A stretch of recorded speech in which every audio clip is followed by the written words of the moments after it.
Esta verdade que eu aprendi abriu os meus olhos e vai abrir os seus também. Assista até o fim e anote os pontos principais.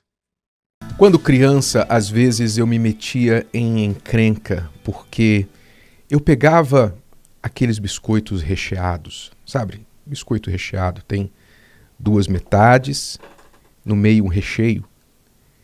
Eu abri o pacote de biscoito recheado, eu destacava a parte de cima, raspava o recheio, comia o recheio e deixava as metades sem recheio para lá. E é claro que isso me metia em encrencas. Ora, esse recheio, né, que é o doce na boca, que faz a gente se sentir atraído àqueles biscoitos, hoje nós podemos entender que é a mentira que vem como recheio do pecado.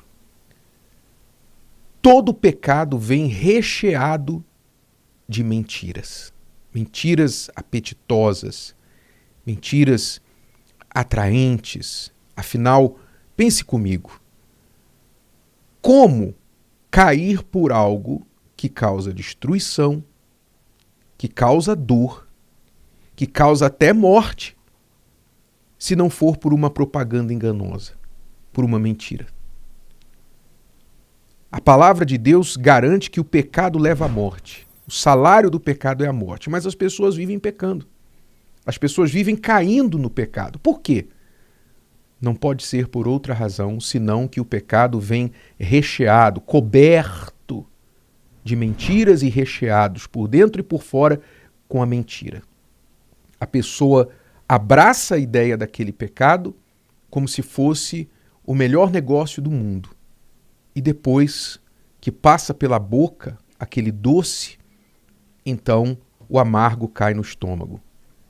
Não é assim, por exemplo, com o adultério? O adultério vem recheado da promessa de uma aventura, de um prazer, de uma adrenalina, de uma variedade, de uma novidade. Ele vem recheado da promessa de que vai ser um ótimo negócio para você.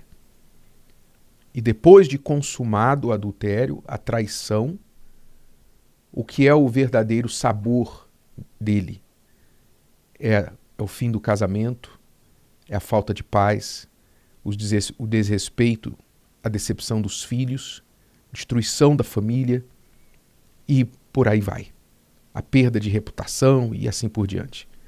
É o que realmente o adultério causa. Mas o adúltero ou o pré-adúltero não pensa nisso antes de cometer o adultério.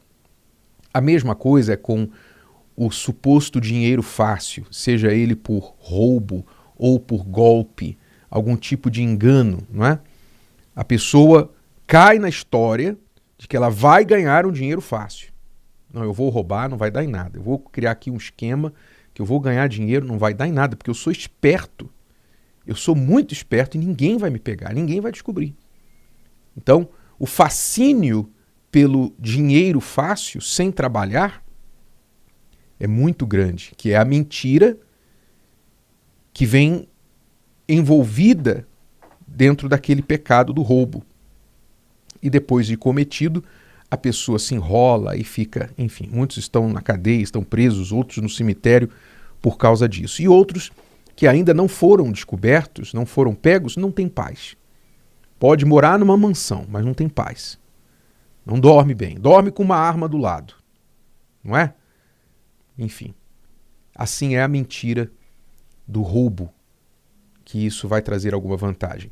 Então, tem o adultério, tem o roubo, e num exemplo mais cotidiano, tem a mentira dos olhos grandes na comida. Não é? Todo mundo pode se identificar com isso. O pecado da glutonaria. Você olha, você come e diz assim, não, não vai dar nada, eu vou fazer uma caminhada depois. Não, segunda-feira eu vou.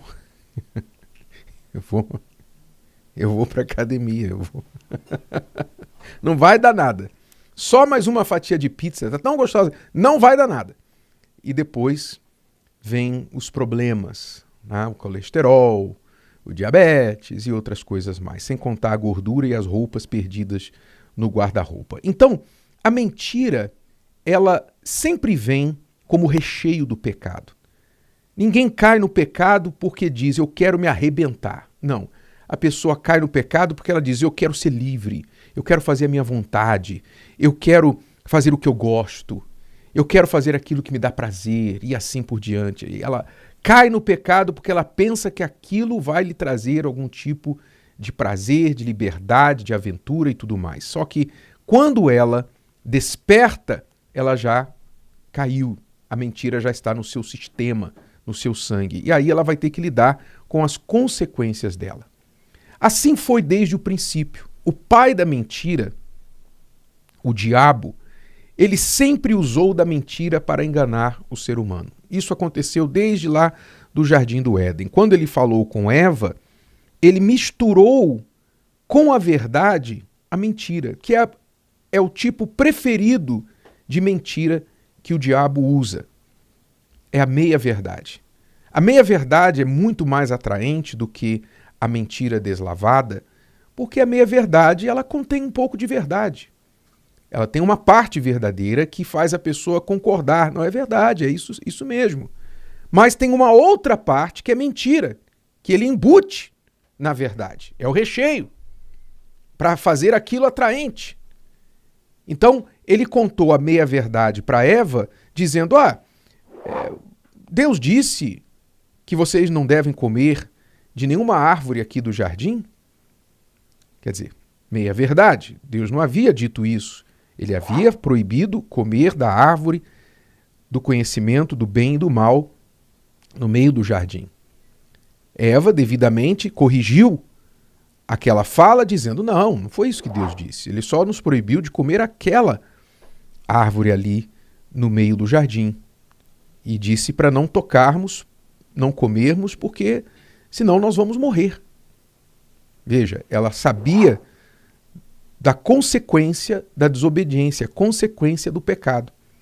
Então, o medo da morte, a ameaça da morte, prevenia que Adão e Eva chegassem àquele pecado. Era a verdade a respeito do pecado. Mas a serpente teve que cobrir aquela árvore com recheio. Ela teve que cobrir aquele fruto com recheio. E qual foi o recheio? Qual foi a mentira que ela disse? Olha, não é bem assim. A serpente disse à mulher, não é bem assim.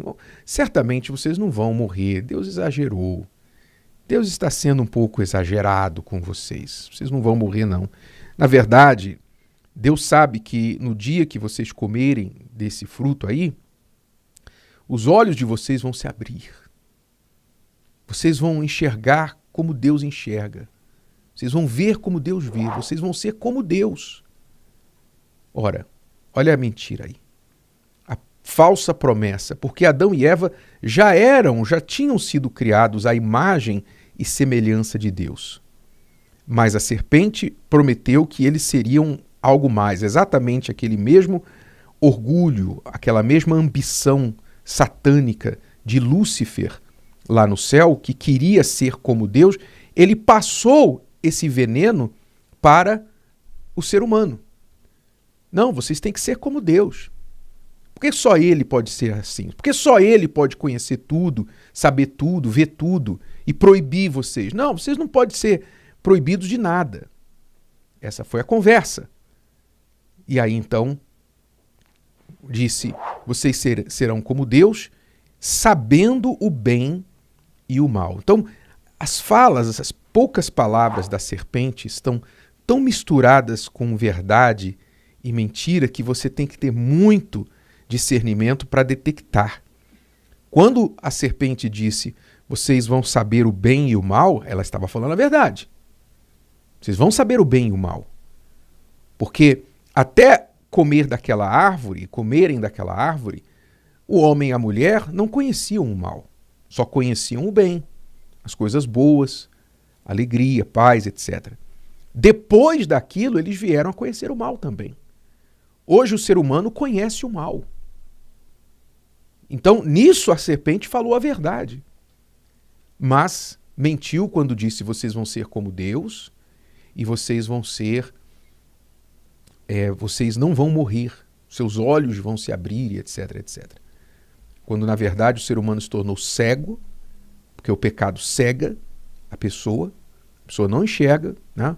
Como eu falei há pouco, o adultério cega a pessoa, o roubo cega a pessoa, o pecado cega a pessoa, não abre os olhos da pessoa, ele cega a pessoa. E a pessoa morre, ela acaba chegando à morte. Primeiro ela chega à morte em vida e depois à morte real, que é o salário final do pecado. Então, se você quer vencer o pecado, se você quer resistir o pecado, primeiro você tem que entender: todo pecado traz uma mentira no seu ventre, no seu âmago. Todo pecado vem com o recheio da mentira. Detecte a mentira no pecado. Detecte a mentira, a falsa promessa, a propaganda enganosa no pecado. E não caia por isso. Assim como você se policia, você se previne para não cair num golpe, não é?